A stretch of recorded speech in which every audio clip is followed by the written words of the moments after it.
آج کی بابرکت شب نور، شب برات کے نام سے معروف اور مشہور ہے۔ اس بابرکت شب کے دامن میں اتنی برکتیں اور اتنی رحمتیں ہیں کہ اللہ جل شانہ گناہگاروں کو جہنم کی آگ سے آزاد فرما دیتا ہے۔ ام المومنین سیدہ طیبہ طاہرہ سیدہ عائشہ صدیقہ رضی اللہ تعالی عنہا فرماتی ہیں، ایک دن میں دیکھا کہ حضور میرے حجرہ میں نہیں ہیں، تو میں حضور کو تلاش کرنے نکلی۔ جنت البقیع میں آسمان کی طرف سر اٹھائے حضور اللہ سے التجائیں کر رہے تھے۔ مجھے دیکھا تو ارشاد فرمایا، عائشہ کیا تم نے یہ سمجھا کہ اللہ کا رسول تم سے زیادتی کرے گا؟ فرماتی ہیں میں نے عرض کی یا رسول اللہ صلی اللہ علیہ وسلم، میں یہ سمجھا شاید آپ کسی زوجہ محترمہ کے حجرہ میں تشریف لے گئے ہیں۔ فرمایا آج لیلۃ النصف من شعبان، شعبان کی 15ویں رات ہے، درمیانی شب ہے۔ اس رات کو اللہ تعالی جل شانہ آسمان دنیا پہ نزول اجلال فرماتا ہے اور قبیلہ بنو کلب کی بکریوں کے بالوں سے زیادہ لوگوں کو جہنم کی آگ سے آزاد کر دیتے ہیں۔ قبیلہ بنو کلب عرب کا بہت بڑا قبیلہ تھا جو بھیڑ بکریاں پالتے تھے اور لاکھوں کی تعداد میں ان کی بکریوں اور بھیڑوں کے ریوڑ تھے۔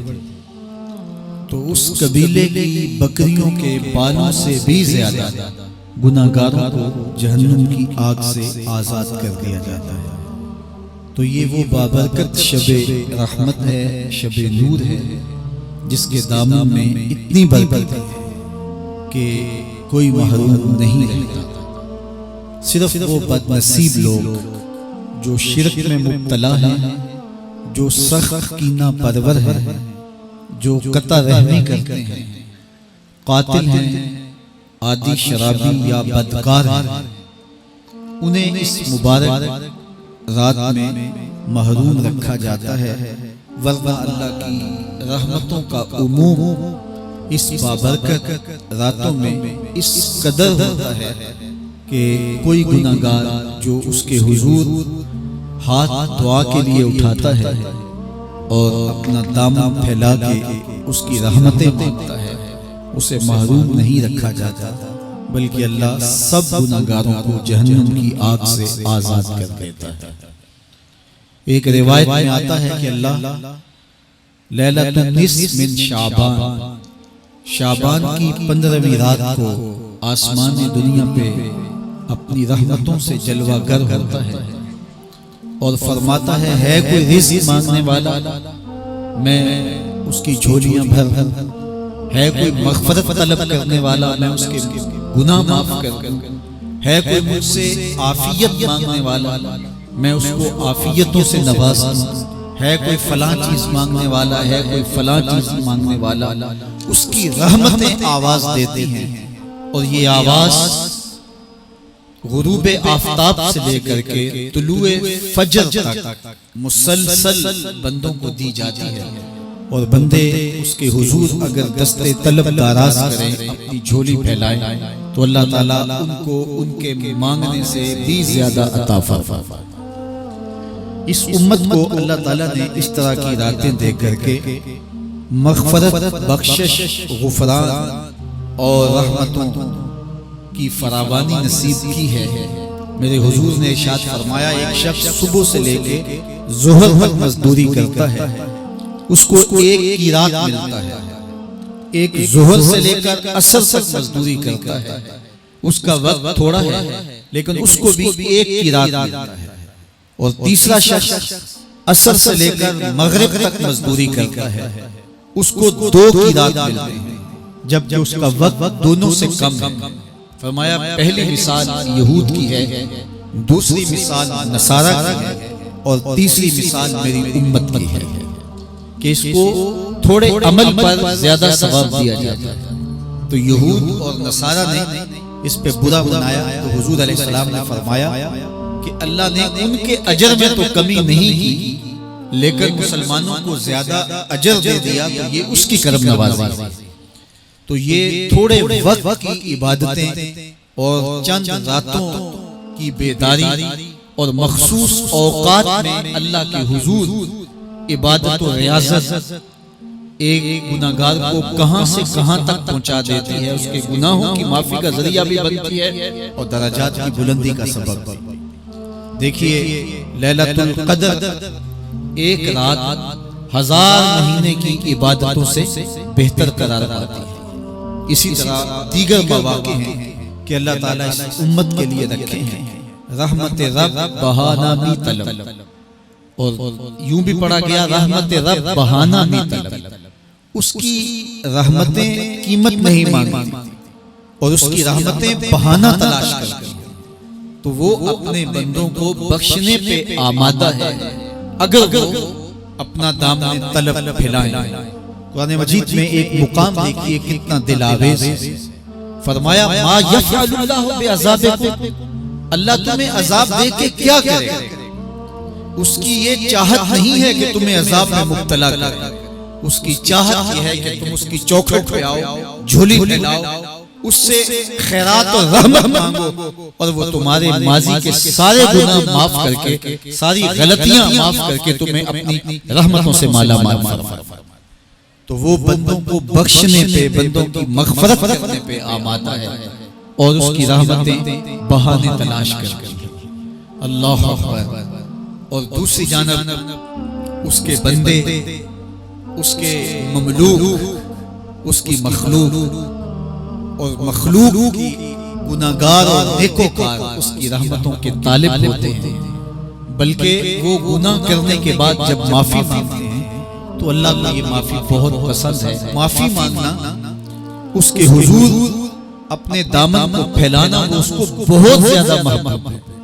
انسان کی فطرت کے اندر گناہ رکھا گیا ہے، آگ، ہوا، مٹی، پانی، یہ ان 4 چیزوں کا مرکب ہے۔ اس کے جو عناصر ہیں اس میں کبھی اعتدال قائم نہیں رہتا اور اس سے گناہ سرزد ہو جاتا ہے۔ گناہ کرنے کے بعد بندے کا اس گناہ پہ اصرار کرنا، اڑ جانا، ضد کرنا، توبہ نہ کرنا، اللہ کو یہ پسند نہیں۔ لیکن اگر اس سے گناہ سرزد ہو جائے تو پھر وہ توبہ کر لے تو اللہ کو یہ بہت زیادہ پسند ہے۔ جو اس سے ہو سکے نیکی وہ اللہ کے حضور پیش کرے، لیکن اس کے اندر جو شر رکھی گئی ہے، اس کے اندر جو قوت گناہ کی رکھی گئی ہے، اس سے اگر اس سے گناہ سرزد ہو جائے تو پھر وہ اللہ سے توبہ کرے، اللہ کی طرف رجوع کرے، تو اللہ اس کی توبہ کو نہ صرف قبول کرتا ہے بلکہ اس کے گناہوں کو معاف کرتا ہے اور گناہوں کو بدل کے نیکیوں میں تبدیل کرتا ہے۔ جب گناہ نیکیوں میں تبدیل ہو گئے تو جتنا بڑا گناہگار تھا اتنا بڑا نیکوکار تھا۔ حضرت سیدنا عمر رضی اللہ تعالیٰ عنہ بازار میں جا رہے تھے تو ایک شرابی نے ہاتھ میں بوتل پکڑی تھی شراب کی، تو حضرت عمر ہاتھ میں درہ رکھتے تھے اور آپ کا جاہ و جلال دید ہوتا تھا۔ تو جو ہی حضرت عمر رضی اللہ تعالیٰ عنہ کو اس نے دیکھا تو ڈر گیا اور دل ہی دل میں کہا اے اللہ آج عمر کے قہر سے بچا لے، میں تیری بارگاہ میں سچی توبہ کرتا ہوں، اور جلدی سے شراب کو بغل میں چھپا لی۔ اتنے میں حضرت عمر سر پہ پہنچ گئے اور گرج کر کڑک کے کہا کہ یہ تیری بغل میں کیا ہے؟ چونکہ اس کو بوتل چھپاتے دیکھا تھا تو وہ ڈر گیا اور ڈرتے ڈرتے کہنے لگا حضرت یہ سرکہ ہے۔ اب تھی تو شراب لیکن ڈرتے ہوئے بولا حضرت سرکہ ہے۔ تو حضرت عمر نے کہا نکال۔ جب نکالا تو شراب نہیں تھی، واقعی سرکہ بن چکا تھا۔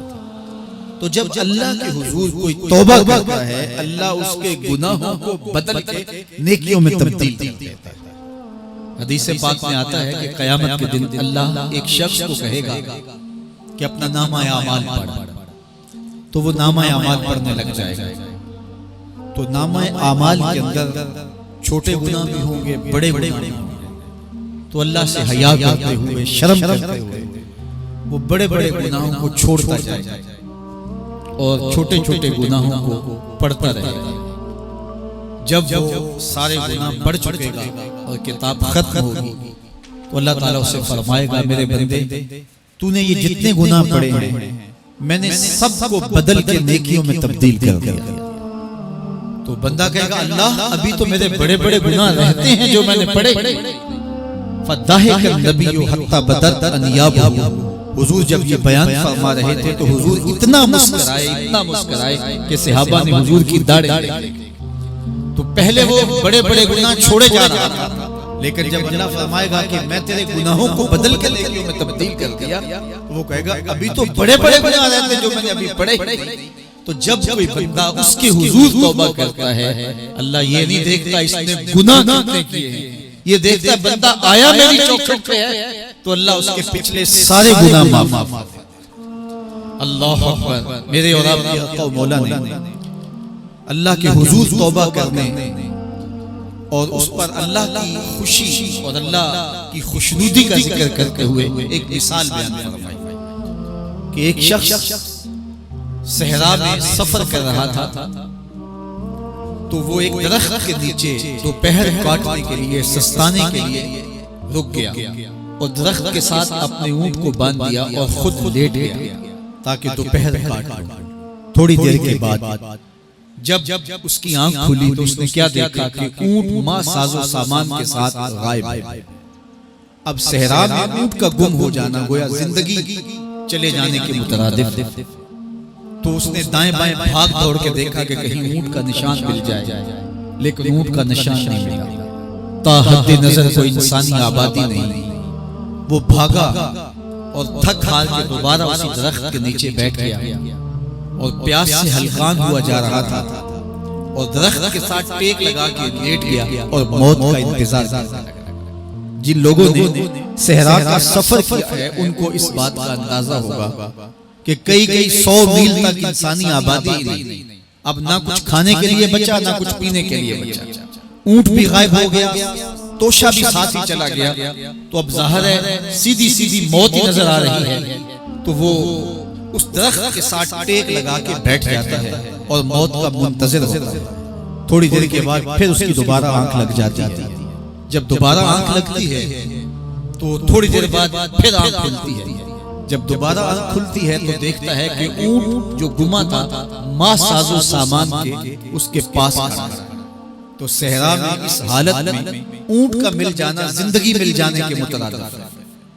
تو وہ اتنا خوش ہوا کہ خوشی کی انتہا نہ رہی بلکہ مسرتوں کے ہجوم میں درک گیا اور کہنے کیا لگا اللہم انت عبدی وانا ربک. اے اللہ تو میرا بندہ اور میں تیرا رب.